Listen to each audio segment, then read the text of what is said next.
Sekali lagi selamat pagi, salam sejahtera untuk kita semua.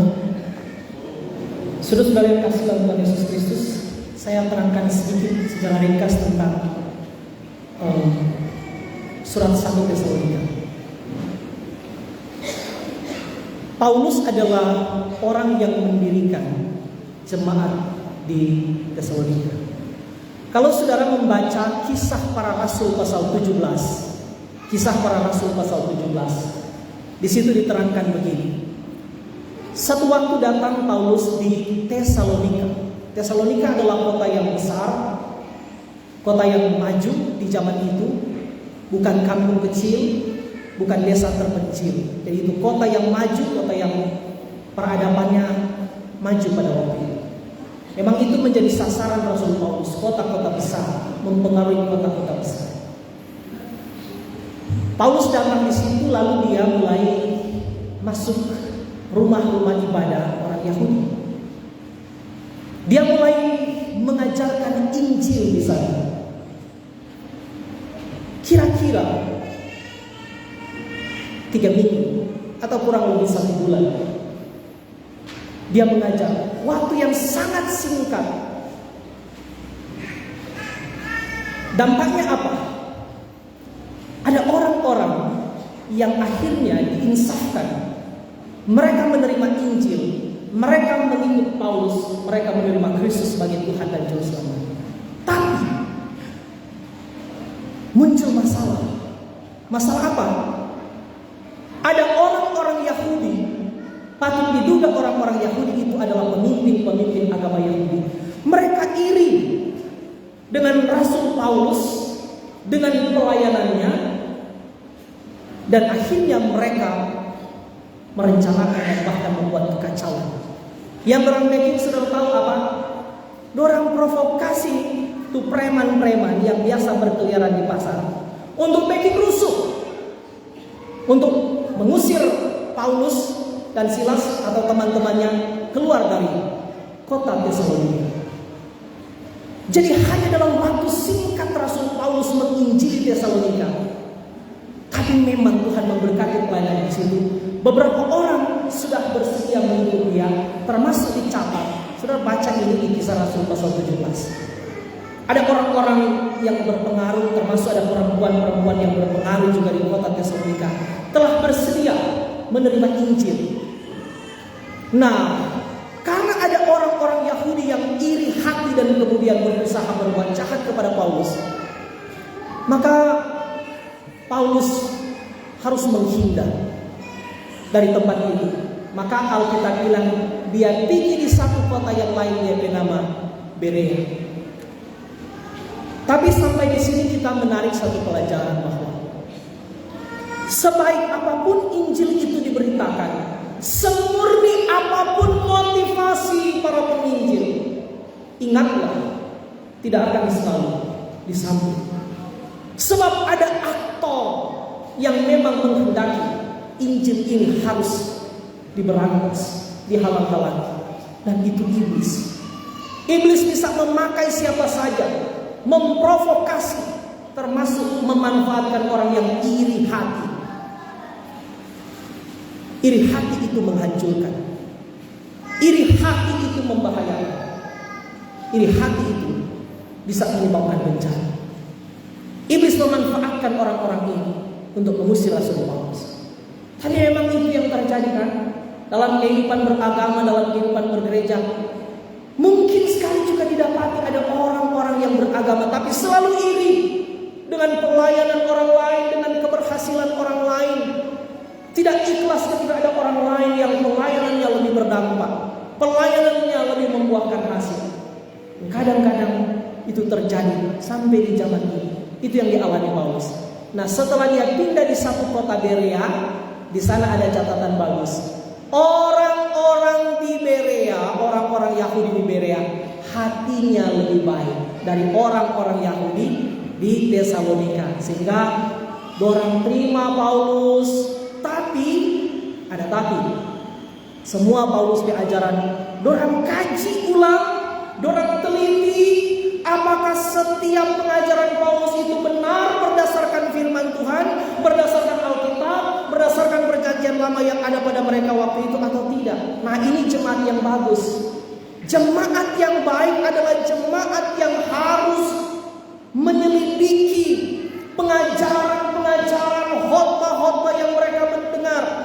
Seorang pengajar Alkitab, seorang pendeta di Inggris namanya David Mawson, dia berkata, jemaat yang baik tidak boleh mengaminkan semua khotbah yang mereka dengar dari mimbar gereja. Ujilah apakah itu hasil pemikiran manusia atau betul-betul itu firman Tuhan. Jemaat di Berea dikatakan mereka hatinya jauh lebih baik. Tapi tidak berarti karena hati lebih baik itu maka orang amin. Oh tidak, mereka akan diselidiki. Dan di Berea itu juga ada orang-orang yang bersedia menerima Kristus sebagai Tuhan dan Juru Selamat. Yang terjadi adalah orang-orang Yahudi di Tesalonika yang iri hati, dorang dengar Paulus berdampak lagi di Berea, datang lagi dorang di Berea, provokasi lagi di situ. Yang marah sebagian dia dihukum. Dorang diprovokasi, akhirnya menyingkir lagi Rasul Paulus. Di catatan Kisah Para Rasul itu dia ke bawah, ke Athena. Sampai di Athena ada tantangan sedikit, lalu Paulus pergi di Korintus. Sampai di Korintus, nah ada catatan yang saya buka tadi. Waktu Paulus keluar dari Tesalonika, dia setinggal di situ Timotius. Nah waktu Paulus di Korintus, datang ke Timotius membawa kabar. Jadi kira-kira itu tidak sampai 1 tahun. Hanya dalam waktu beberapa bulan, datanglah Timotius membawa kabar tentang jemaat di Salonika. Kabarnya apa? Mereka mengalami pertumbuhan yang sangat luar biasa dalam iman, dalam kasih, dan dalam pengharapan. Dalam iman mereka mantap, dalam kasih mereka luar biasa, dalam pengharapan baik, meskipun ada sedikit masalah. Nanti saya terangkan sebentar. Ada sedikit masalah menyangkut aspek-aspek pengharapan. Jadi pada umumnya jemaat di Tesalonika itu dalam beberapa bulan setelah Paulus menginjili, mereka mengalami kemajuan yang besar, mengalami kemajuan yang luar biasa, sehingga waktu Paulus dengar ini kabar, dia sangat senang, sangat bersukacita. Nah ini harusnya menjadi pelajaran bagi hamba-hamba Tuhan atau orang-orang yang lagi sekolah teologi, mungkin mempersiapkan diri menjadi hamba Tuhan. Yang paling membuat kita bersukacita dalam pelayanan harusnya ketika melihat orang-orang yang mendengarkan Injil itu bertumbuh. Sukacita kita bukan kalau kita mendapat banyak uang, kalau kita mendapat banyak gaji, kalau kita mendapat pemberian-pemberian dari jemaat. Jangan, itu fana. Tapi harus meletakkan sukacita itu kepada hal-hal yang bernilai kekal. Ketika dia melihat, ketika dia dengar Timotius datang selaporan, mantap dorang, bagus dorang, iman mereka mengalami kemajuan yang luar biasa, kasih mereka kepada sesama luar biasa, pengharapan mereka tentang keselamatan, pengharapan mereka tentang kedatangan kembali, umumnya sudah baik. Ada sedikit masalah karena ternyata dorang di satu pihak ketika bicara tentang iman beres, bicara tentang kasih beres, tapi ketika bicara tentang aspek-aspek pengharapan, misalnya pengharapan tentang keselamatan yang akan diwujud nyatakan digenapkan dalam Kristus, di satu pihak orang sangat ingin supaya itu segera terjadi. Dorang antusias datang jo Tuhan, orang sesiap datang jo. Mereka sangat antusias, mereka sangat gembira, mereka sangat berhasrat, mereka sangat mengharapkan supaya hari Tuhan itu akan segera terjadi. Namun mereka juga bergumul, bagaimana untuk orang-orang yang somati? Tuh orang-orang Kristen yang somati, apakah kemuliaan yang diberikan oleh Kristus ketika dia datang kembali yang orang-orang Kristen akan alami juga akan dialami oleh orang-orang Kristen yang sudah mati? Mereka bingung di sini. Jadi secara umum cuma itu tuh masalah. Dan sekali lagi, secara keseluruhan keadaan orang Kristen di Tesalonika itu sampai sebelum Paulus menulis ini lagi baik. Nah, menanggapi ini Paulus menulis surat 1 Tesalonika. Karena itu kalau orang baca tuh 1 Tesalonika, umumnya dia berisi penuh dengan luapan kesukacitaan, kegembiraan dan kata-kata pujian Rasul Paulus kepada jemaat itu. Sekaligus tentu harus dia memberikan pengajaran-pengajaran. Nah, sampai di sini orang menarik pelajaran berharga. Orang-orang yang sudah baik, orang-orang yang sudah dalam posisi yang baik dalam aspek iman, dalam kasih dan dalam pengharapan, bukan berarti mereka tidak perlu diajar. Harus pengajaran-pengajaran itu disampaikan. Mereka sudah tahu, tapi mereka harus terus-menerus diingatkan. Itu sebabnya kalau saudara menghitung di dalam 1 Tesalonika ini 5 pasal muncul 9 kali kata kamu tahu. Aku ingin memberitahu, sekalipun kamu tahu. Memang kamu sudah tahu, tapi aku ingin memberitahu. Kamu tahu, kamu tahu, kamu tahu, kamu sudah tahu. Sampai 9 kali kata kamu tahu. Maksudnya yang Paulus ajarkan di 1 Tesalonika ini umumnya dorang so tahu. Meskipun dorang so tahu, dorang harus tetap diberitahu. Nah, ini implikasinya misalnya dalam kerja-kerja penggembalaan. Bukan berarti orang-orang yang sudah baik tidak perlu lagi digembalakan, tidak perlu lagi diajar, tidak perlu lagi ditegur. Lalu seolah-olah kerja-kerja penggembalaan itu nanti kalau datang masalah, justru seterlantar. Kalau kerja penggembalaan, kalau pengajaran-pengajaran, kalau pengajaran-pengajaran misalnya pengajaran-pengajaran firman, pengajaran-pengajaran doktrinal nanti disampaikan kalau ada masalah, seterlantar. Justru dalam keadaan damai sekali harus tetap ada seruan-seruan pengajaran-pengajaran. Sekali lagi, Paulus memberikan surat ini dengan penuh sukacita yang dia berusaha bereskan cuma satu hal. Karena itulah kalau orang baca nih pasal 4 ayat 13 dan seterusnya, dia terangkan itu. Kemuliaan yang akan dialami oleh orang-orang Kristen ketika Yesus datang kembali tidak hanya berlaku bagi mereka yang masih hidup pada saat ini. Jangan khawatir, sebab kemuliaan itu juga akan dialami oleh orang-orang yang sudah mati. Jadi tidak usah khawatir. Nah, biar dorang mati, nanti dorang juga akan dibangkitkan. Lalu mereka akan kumpul lagi sama-sama dengan orang yang masih hidup. Itu yang dia terangkan kan di pasal 4 ayat 13 dan seterusnya. Mungkin Paulus sudah menduga orang akan tanya, oke, kami terima. Mar kapan reent itu? Nah, muncul pasal 5. Oh, tentang hari, tentang zaman, tentang masa, tentang kapan, kamu tidak usah tahu. Saya memberi gambaran sedikit tentang 1 Tesalonika. Itu asal usul. Saya singgung sedikit tentang 2 Tesalonika.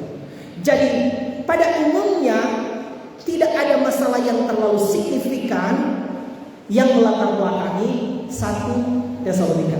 Masalahnya ada Pak Paulus karena orang sempat hampir aniaya baginya. Tapi itu tidak menghentikan semangatnya untuk terus menginjil. Memang setelah beberapa bulan dari situ masalah yang lain muncul, yaitu apa? Karena orang-orang Yahudi nyandak berhasil menyingkirkan Paulus. Iblis tidak berhasil menghabisi Paulus. Mulai orang serang dia ke acara. Termasuk jemaat di Tesalonika mulai dianiaya. Dorang tak dapat dia pemberita, dorang serang dia berita. Dorang tak habis puas dengan serangan terhadap berita dan pemberita, dorang serang untuk penerima berita. Jadi itu yang menyebabkan muncul surat 2 Tesalonika. Nah, hati-hati, memang itu akan terus terjadi di zaman ini. Iblis akan terus menyerang orang-orang yang setia mengabarkan Injil. Iblis bisa serang dari 2 aspek. Serang pribadinya. Kalau tidak berhasil, serang ajaran-ajarannya. Kalau nyandak, provokasi ke jemaat supaya mulai meragukan. Karena itu Paulus berusaha menerangkan itu kemudian nanti di 2 Tesalonika. Tapi sekali lagi secara umum 1 Tesalonika ini baik. Itu pertama. Yang kedua, Saya kira kita perlu juga memahami dulu secara umum tentang konsep sejarah. Bukan konsep sejarah, konsep waktu. Di dunia ini umumnya ada dua konsep waktu. Ada pandangan pertama, pandangan dari Yunani, yang mempengaruhi banyak hal. Mereka mengatakan waktu itu sebenarnya melingkar. Dalam bahasa pemulung, circle time. Waktu itu terus berputar. Bukankah di antara orang banyak yang bilang waktu itu terus berputar? Berputar saja dia. Jadi waktu itu sebenarnya tidak kemana-mana. Keadaan ini sebenarnya adalah keadaan yang mengulang apa yang terjadi. Dan yang ada sekarang nanti dia akan berulang. Jadi waktu itu seperti lingkaran saja. Dia terus berputar, terus berputar. Dan karena itu muncul misalnya agama-agama yang di jalur ini. Misalnya agama-agama Buddha, agama Hindu mungkin juga. Mereka ada ajaran tentang reinkarnasi, kelahiran kembali. Jadi orang yang hidup nanti dia akan mati, maka dia akan nanti lahir kembali. Kalau selama hidupnya dengan bobrok moral, maka dia akan lahir ribut dalam derajat yang lebih rendah. Tapi kalau selama hidup dia hidup baik, maka di kelahiran kembali dia akan naik derajat, mungkin jadi manusia setengah dewa. Saudara nonton itu di film Sukokom. Sudah tahu tumpahan kain itu, telinga besar itu kan? Nah dia itu, dia akibat dia jadi babi itu karena di kehidupan masa lalunya dia agak kurang ajar, sehingga dia dihukum oleh dewa-dewa. Dia lahir dalam derajat yang aneh seperti itu. Tapi dia ada kesempatan kedua, ada kesempatan ketiga. Selalu ada kesempatan untuk memperbaiki. Nah itu konsep dari circle time. Waktu itu melingkar, waktu itu tidak ada ujung, dia terus berputar, dia akan terus berulang. Itu konsep dari Yunani. Tapi ada konsep yang kedua, konsep yang mengatakan waktu itu tidak melingkar. Waktu itu ada awalnya dan ada akhirnya. Dalam bahasa kontemporer disebut linear time. Waktu itu berjalan lurus, dia ada awalnya, ada permulaannya, dan ada akhirnya. Dia sedang berjalan menuju pada akhir, berjalan menuju pada kesudahan. Ada awal Tuhan mencipta, ada akhir Tuhan akan menghakimi. Ini konsep Yahudi, termasuk konsep Kristen. Waktu ini berjalan maju, dia tidak melingkar, dia berjalan maju, ada akhirnya. Dia sedang menuju pada kesudahan. Apa yang ada sekarang tidak akan berulang. Dia sedang menuju pada titik akhir, dan itu adalah hari Tuhan. Masalahnya adalah orang Tesalonika tanya, kapan itu hari Tuhan? Oh, Paulus bilang kamu tidak usah tahu.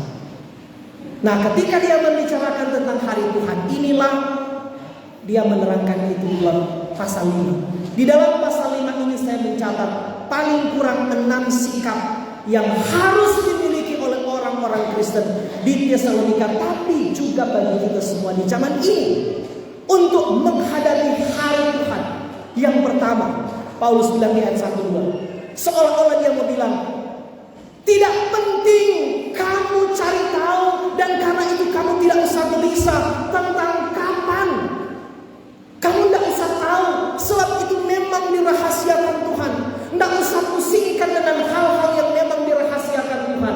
Tidak penting kapan hari Tuhan itu datang. Yang jauh lebih penting adalah mempersiapkan diri ketika hari Tuhan datang. Kapan saja yang jauh lebih penting, kamu siap, sama dengan pelajar, sama dengan siswa, sama dengan anak sekolah mahasiswa. Tidak usah sibuk tanya kapan mau ujian, kapan ujian semester, kapan ujian. Yang penting adalah setiap hari kamu bersiap. Datang kapanpun dosen itu bilang besok ujian, sekarang ujian, kamu siap. Tapi ketika kamu nanti dekat ujian baru belajar, kamu sudah tahu, oh besok ujian, malam ini kamu belajar mati-matian. Umumnya tidak maksimal. Tapi ketika kamu nak pusing, dosen ujian kapan, setiap hari kamu belajar, setiap saat kamu mempersiapkan diri, setiap hari kamu mengisi pengetahuan, setiap hari kamu mempersiapkan diri, sehingga kapan saja dosen atau guru bilang sekarang ujian. Dulu kita di sekolah ada begitu.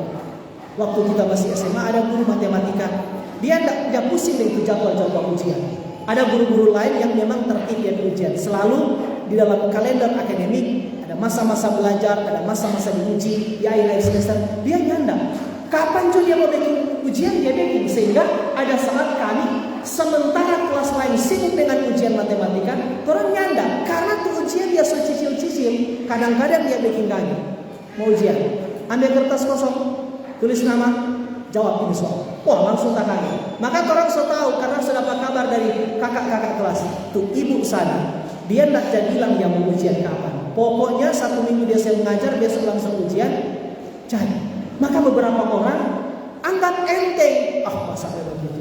Tapi beberapa orang mempersiapkan diri. Oke, mari kita terus belajar. Pokoknya setiap kali dia kasih materi, pulang dari sekolah, orang belajar. Mulai menghafal rumus, mulai menghafal pengertian-pengertian, sehingga kapanpun dia memberikan soal-soal ujian, bagi orang yang setiap hari mempersiapkan diri, tidak masalah. Tapi orang-orang yang tidak mempersiapkan diri selalu kewalahan. Dan secara khusus, orang, kita bilang ulang tadi, orang kalau nanti mempersiapkan diri ujian karena dia tahu soal ujian hari ini atau besok, umumnya tidak maksimal. Nah kira-kira seperti itu Paulus bilang. Nggak usah pusing cari tahu. Memang itu misteri ilahi. Kapanpun hari Tuhan itu datang, itu biar itu urusan Tuhan. Tugasmu adalah tidak usah sibuk dengan cari tahu kapan. Yang jauh lebih penting adalah bersiap. Yang jauh lebih penting adalah menjawab pertanyaan, apakah kamu sudah siap? Itu yang pertama. Yang kedua, Paulus mencatat di sini, jangan terjebak pada rasa aman yang palsu. Hanya karena misalnya belum ada tanda-tanda, sekarang lagi aman-aman, damai. Nah ada tanda-tanda, masih lama tuh Tuhan mau datang. Bahaya. Jangan terjebak pada rasa aman yang palsu. Karena misalnya tidak ada tanda-tanda, lalu menganggap hari Tuhan itu masih jauh. Kan di Alkitab dia bilang nanti masalah-masalah pergumulan, perang antar negara, perang antar benua, lalu pemberontakan, penyesatan makin hebat, baru hari Tuhan. Oke, benar di satu pihak, tapi hati-hati. Jangan karena kita misalnya belum melihat tanda-tanda, kita belum mendapat tanda-tanda, lalu kita terjebak pada rasa aman yang palsu. Itu yang dia terangkan. Orang-orang yang justru berkata aman, damai, semua baik-baik saja, nanti mereka akan tiba-tiba ditimpa oleh murka. Seperti Paulus gambarkan, seperti perempuan yang sedang hamil, yang sedang mengandung. Dalam konteks zaman dulu kan susah aja prediksi kapan itu kelahiran. Sekarang memang agak orang hati-hati membaca ini, karena sekarang Pak dengan kecanggihan teknologi boleh dapat prediksi kan kapan mau lahir. Itu malah pokoknya dokter kadang-kadang kasih rentang. Boleh Pak tanggal 1 sampai tanggal 10 boleh operasi di sini. Pilih tanggal cantik di sini. Jadi kadang-kadang juga sedang mengejutkan. Tapi dalam konteks masa lalu di mana kelahiran itu betul-betul tidak diprediksi, maka Paulus memberi contoh itu. Seperti perempuan, mungkin secara umum dia bisa menduga, ini bulan sudah matang terjadi, mungkin bersiap melahirkan. Tapi kapan persisnya dia melahirkan, dia tidak pernah tahu. Maka dia bilang, jangan kamu seperti perempuan yang sedang mengandung itu, tiba-tiba dia ditimpa rasa sakit karena ingin bersalin, karena mau bersalin. Jangan kamu sampai seperti itu dia bilang. Maka jangan terjebak pada rasa aman yang palsu. Umumnya orang yang kira keadaan aman justru membawa mereka dalam bahaya. Justru akan membawa mereka dalam bahaya. Hati-hati. Implikasi sebenarnya banyak. Misalnya, kita contoh konkret di orang yang ada di muka ini. Aman kok. Jemaat sudah aman kok. Akhirnya tidak bekerja maksimal. Terus tahu kok ada orang. Bagaimana? Pertukaran kain. Terus tahu kok ada orang. Aman kok. Akhirnya dia tidak memperlengkapi diri sebaik-baiknya, sehingga waktu tiba kain apa? Modal apa? modal jago bicara. Yang dia bicarakan di sana akhirnya juga pengalaman yang kadang-kadang tidak ada kaitan dengan firman Tuhan. Yang dia cerita di situ pengalaman, bukan Tuhan. Atau contoh lain, terlebih ketua jemaat Pak ini, ketua jemaat yang sekarang sangat murah hati. Lupa minta marah untuk ketua jemaat, aman. Biar juga kita ganti ibadah pas, maaf ya, jangan marah ya. Biar juga kita ganti ibadah pas, aman kok. Paling buat tak mau dapat tegur, tak mau dapat marah.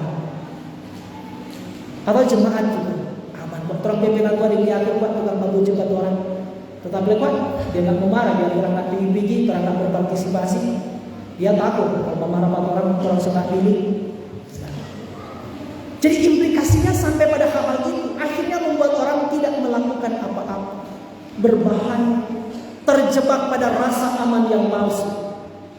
Justru ketika orang merasa ini tidak aman, maka pasti dia akan membawa diri pada melakukan apapun yang akan berdampak pada kerajaan Allah, akan berdampak pada kekekalan.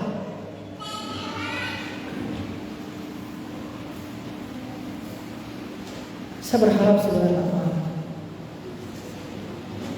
kalau tersinggung, puji Tuhan. Oke, itu yang kedua. Yang ketiga, Paulus katakan, jangan hidup dalam kegelapan.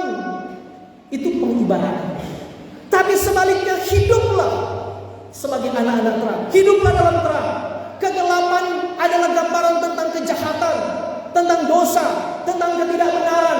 Tapi sebaliknya kamu sambil menunggu kapan hari Tuhan itu datang, kamu teruslah hidup dalam kebenaran. Kamu hiduplah seperti anak-anak terang. Jangan hidup dalam kegelapan, jangan hidup dalam dosa. Hiduplah dalam kebenaran. Hiduplah sebaik-baiknya. Hiduplah dalam kebaikan-kebaikan.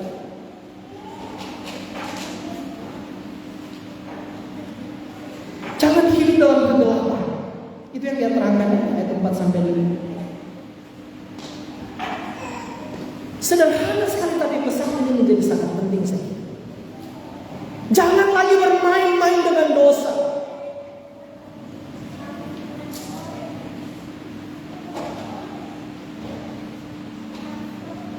Kegelapan selalu digambarkan sebagai kejahatan, ketidakbaikan.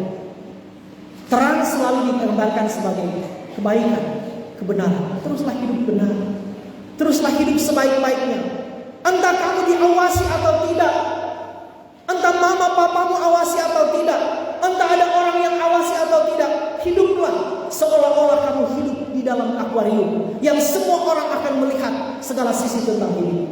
Berapa banyak orang yang kadang-kadang nampaknya baik, hanya kamu orang tidak awasi. Tapi di tempat-tempat yang mana dia tidak diawasi, di tempat-tempat gelap, di tempat-tempat sembunyi, apa yang dia lakukan? Aman kok. Tidak ada orang lihat, tidak ada orang tahu, tidak ada CCTV di sini. Di dalam Alkitab, kira kita pernah merenungkan tentang kisah Yusuf, bukan? Yusuf, ketika dia digoda oleh istri Potifar untuk berzina, untuk melakukan hubungan seks secara liar sembarangan, secara brutal, bahkan kata-kata yang keluar dari mulut perempuan itu begitu manis. Aman buat Yusuf. Kenapa mau bilang-bilang? Tapi laki di sini tidak ada CCTV sama selesai mati, kira-kira begitu. Tidak ada orang yang lihat, tidak ada birman. Di sini jauh, 50 meter dari rumah ini sampai di pagar. Tak mungkin ada birman dekat. Semua pegawai kita selesai cuti, tinggal orang dua di sini. Tapi apa Yusuf ini? Tidak. Bolehkah aku melakukan dosa yang besar ini di hadapan Tuhan? Tidak. Memang Tuan Potifar tidak lihat, memang orang tidak lihat, kita teman-teman tidak lihat, birman tidak lihat, tidak ada CCTV, tidak ada yang awasi. Tapi bagaimana dengan Tuhan? Jangan hidup dalam kegelapan. Hiduplah sebagai orang-orang dalam terang. Kamu sudah hidup dalam terang Kristus. Hiduplah terus dalam terang. Itu yang ketiga yang Paulus bilang. Yang keempat, harus terus berjaga-jaga. Harus terus berjaga-jaga. Harus terus waspada. Harus tetap sadar. Sadar dalam pengertian lain, mengendalikan diri. Nah, ini diperbandingkan dengan jangan tidur, apalagi mabuk. Tidur selalu dianggap gambaran dari bangun di sini, bangun secara rohani, tidur di sini, tidur secara rohani, kan? Maka dipertentangkan ini. Kamu harus bangun, harus sadar, harus waspada, harus berjaga-jaga. Jangan tidur, dan jangan mabuk. Tidur selalu dianggap gambaran dari orang kalau tidur kan dia tidak tahu apa-apa. Tidak tahu apa-apa, tidak mau tahu, tidak tahu yang terjadi, tidak peduli dengan yang terjadi. Bahkan orang tidur itu juga tidak tahu kalau dia tidur, kan? Betul? Orang tidur dia tidak tahu kalau dia tidur, kan? Apalagi mabuk. Mabuk di sini penggambaran saja, lebih fatal. Saudara, kalau mabuk, bawa foto, itu dia tengah apa? Cari mati. Berarti lebih parah dari tidur. Sebaliknya Paulus bilang, kamu harus waspada, berjaga-jagalah, sadarlah. Memang hari Tuhan itu mungkin yang tahu mendatangkan, tapi tetap berjaga-jaga. Karena dia bisa datang seperti pencuri. Saudara, tidak ada apa pencuri yang bilang-bilang, kan? Mau ya, Pak Pastor, besok jam 11:30 kita mau pancur di rumah. Paling dia suruh kemudian malam. Tapi kalau kamu berjaga-jaga, itu akan membuat kamu baik. Tapi kalau kamu tidur, pencuri sudah menghabisi seluruh isi rumahmu, kamu tidak tahu. Tiba-tiba kamu ditimpa malapetaka. Jadi ini kewaspadaan rohani. Bangun secara rohani, insaf secara rohani. Tidur selalu digambarkan tidak peduli, tidak mau tahu, tidak pusing dengan apapun yang terjadi. Tidak peduli dengan ibadah, tidak peduli dengan firman, tidak peduli dengan teguran-teguran, tidak peduli dengan apapun. Karena dia dianggap sedang tidur secara rohani, bahkan mabuk secara rohani. Pokoknya tidak peduli dan tidak mau tahu.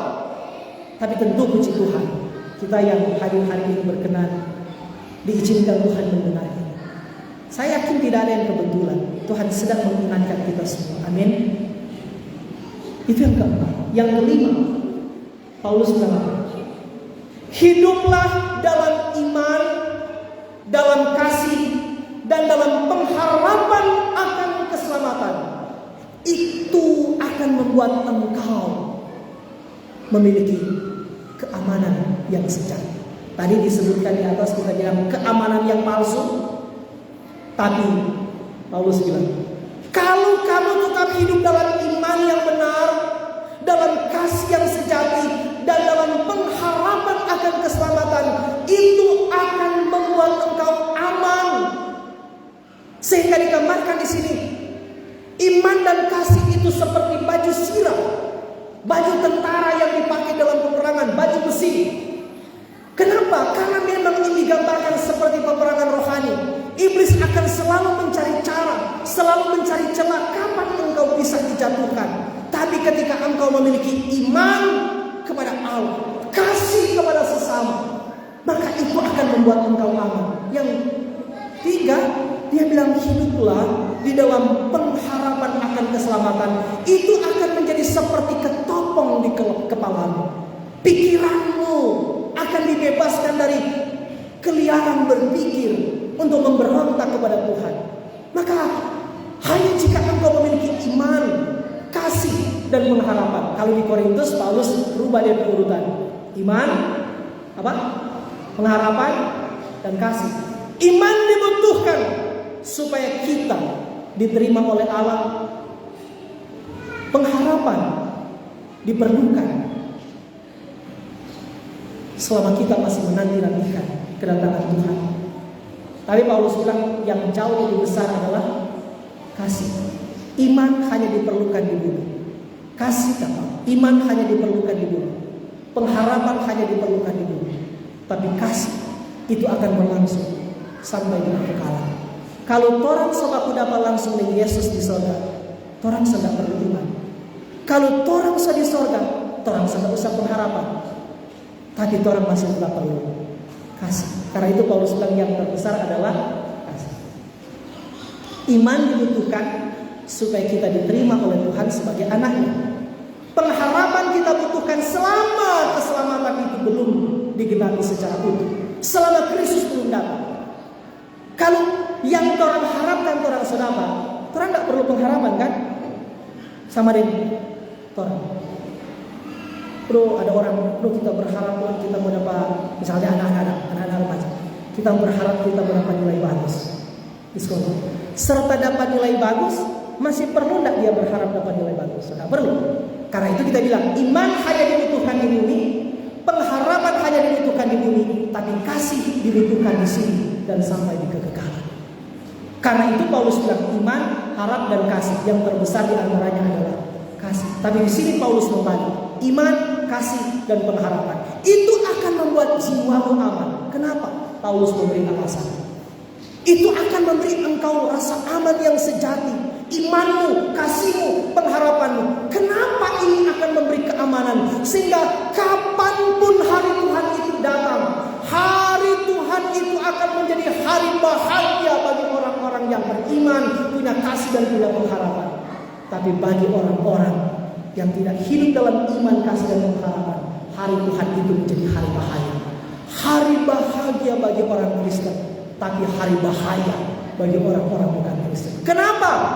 Lalu dia tekankan ulang, karena Allah telah menganugerahkan keselamatan di dalam Kristus bagi kamu. Kristus sudah mati bagi kamu. Kristus sudah menyelamatkan kamu. Kristus sudah memberikan anugerah. Kristus sudah mati bagi dosa-dosa. Kamu diselamatkan bukan karena jasamu. Kamu diselamatkan bukan karena perbuatan-perbuatan baik. Kamu diselamatkan bukan karena kamu telah menyumbang lebih banyak di gereja.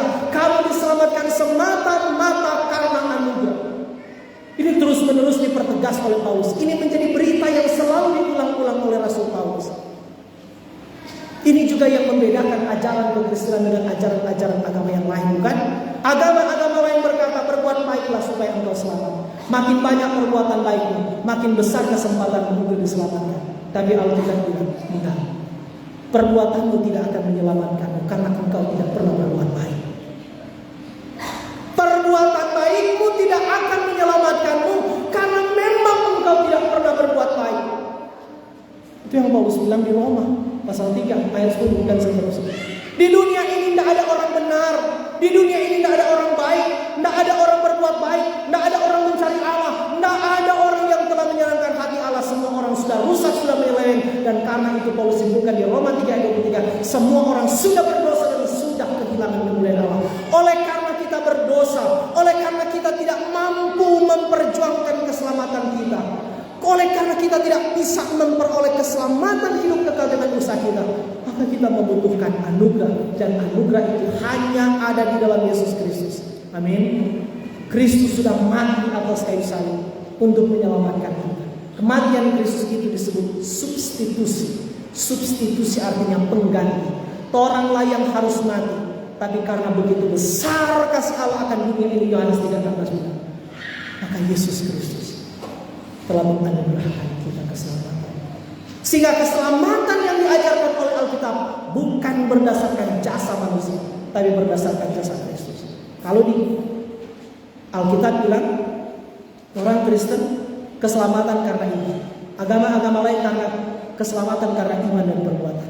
Tapi ada juga ajaran-ajaran yang bilang keselamatan karena iman dan perbuatan. Itu juga tidak ada di Alkitab. Jadi keselamatan karena perbuatan salah. Keselamatan karena iman dan perbuatan salah. Yang benar adalah keselamatan karena iman. Oh, bagaimana dengan itu Yakobus sebenarnya? Sebab iman tanpa perbuatan pada hakikatnya mati. Kita bilang apa yang salah dengan apa yang bagus? Iman tanpa perbuatan, bukan iman tambah perbuatan. Banyak orang berpikir iman tambah perbuatan. Maka orang mulai tambah macam-macam. Biarlah kamu beriman.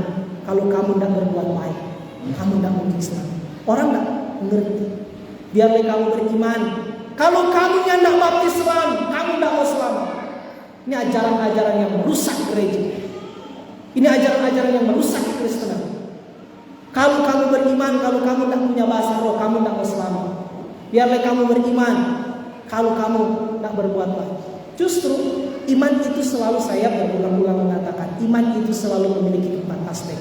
Pertama, iman itu selalu berarti percaya penuh bahwa Yesus Kristus adalah satu-satunya Tuhan dan Juru Selamat yang telah mati bagi kita. Dan ini bersifat anugerah. Yang kedua, iman selalu berarti taat. Maka itu Yakobus bilang, bagaimana mungkin orang akan bilang kamu beriman atau kamu bilang kamu beriman kepada orang, sementara orang tidak melihat dari perbuatanmu. Dalam bisnismu kamu curang, dalam usaha-usahamu kamu tidak jujur, kamu tidak bayar pajak kepada pemerintah, kamu tidak tolong orang yang miskin, kamu tidak hidup benar, kamu curang dalam berdagang misalnya. Orang tidak bisa mendapat bukti bahwa kamu beriman. Buktikan imanmu di dalam perbuatan-perbuatanmu. Sebab iman tanpa perbuatan pada hakikatnya mati. Jadi bukan iman dan perbuatan yang menyelamatkan. Iman selalu terlihat pada perbuatan. Maka itu kita pernah bilang, iman itu cuma Tuhan yang tahu. Margua iman harusnya semua orang tahu. Maka taatlah kepada firman. Yang ketiga, beriman selalu berarti setia. Selama kita masih tinggal di dunia ini, hidup kita tidak selalu mudah. Kadang-kadang tantangan, kesulitan datang. Tuhan berhak menguji kita. Tuhan berhak memurnikan kehidupan beriman kita. Kadang-kadang doa kita tidak dijawab. Kadang-kadang beban-beban hidup kita tidak bisa diselesaikan. Tapi justru disitulah kita diuji. Penderitaan itu menguji kesetiaan iman. Bahkan ada seorang mengatakan, penderitaan itu adalah meterai orang Kristen. Maksudnya, menjadi Kristen tidak mungkin tanpa penderitaan. Justru orang Kristen akan mengalami penderitaan karena iman. Jadi, satu kalimat yang kita pernah dengar dari,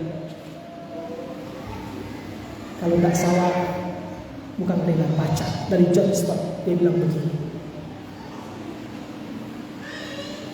semakin engkau menyerupai Kristus, semakin dunia memperlakukanmu seperti dunia memperlakukan Kristus. Kenapa engkau belum banyak mengalami penderitaan? Jangan-jangan karena memang engkau belum menyerupai Kristus.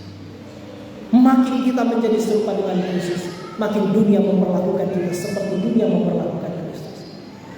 Karena itu tetaplah setia. Yang keempat, iman selalu berarti percaya atau mempercayakan sepenuhnya, atau saya ganti berserah. Beriman selalu berarti percaya penuh, beriman selalu berarti taat penuh, beriman selalu berarti setia penuh, beriman selalu berarti berserah sepenuh-penuhnya. Tuhan yang tidak pernah prank Bapak. Amin. Tuhan tidak mungkin mendustai. Karena itu, kalau kamu punya iman yang benar, kamu punya kasih yang sejati kepada orang lain, dan kamu tetap hidup dalam pengharapan akan keselamatan, maka entah kamu mati, entah kamu hidup, entah kamu bangun, entah kamu tidur, kamu aman.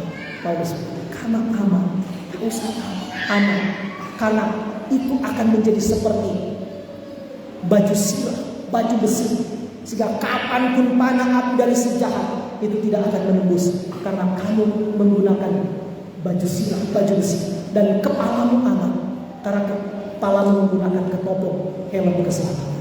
Itu yang kelima, yang terakhir, ayat 11 Paulus.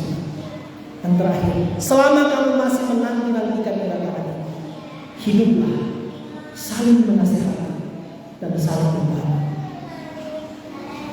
Betapa indah kalau jemaat hidup seperti 6 prinsip yang diterangkan di sini. Hiduplah saling menasihati. Artinya tidak hidup bagi kepentingan diri sendiri. Hiduplah saling membantu. Kita adalah gereja seperti tumbukan kayu bakar. Kalau kayunya cuma satu, susah mau menyala. Tapi kalau kayunya banyak, nyalanya besar. Tapi kalau dia sudah menyala, coba keluarkan kayu demi satu demi satu dari tumbukan. lama-lama, tapi itu juga akan mati. Demikianlah persekutuan gereja. Mari kita saling menasihati, saling membangun. Hari-hari ini kita sedang diuji torang keinginan, hasrat hati untuk saling membangun, sampai pada hal-hal yang bersifat material.